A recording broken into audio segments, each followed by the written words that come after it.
Hi everyone, কেমন আছো তোমরা সবাই? আশা করি সকলে খুব ভালো আছো।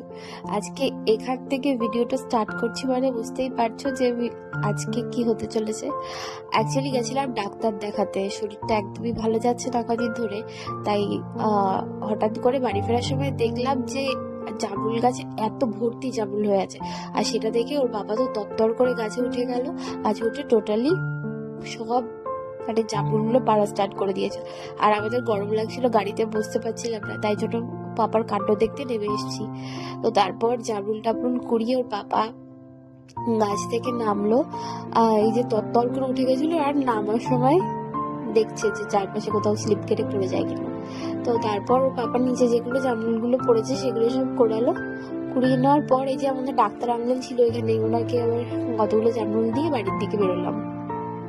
আজকে প্রচন্ড গরম ছিল আর বাস স্ট্যান্ডে ছিল ভীষণ জ্যাম, তোমরা দেখো। আর এখানে কিন্তু আজকে গাড়ি রেট চলছিল।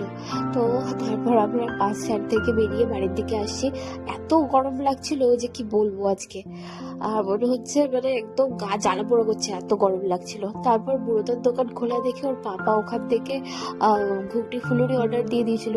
আর জামরুল দেখে লোভ সামলাতে পারিনি, ও বসেই খাওয়া স্টার্ট করে দিয়েছে, দেখতেই পাচ্ছ। আর আমি আর ডোডো গরমে তো এখানে নাজেহাল অবস্থা। আর বাস স্ট্যান্ডের সামনে দাঁড়িয়েছি আর পুরো গাড়িতে ব্লক হয়ে গেছে, দেখো সামনে, তোমরা দেখতেই পাবে এত জ্যাম হয়ে গেছিল।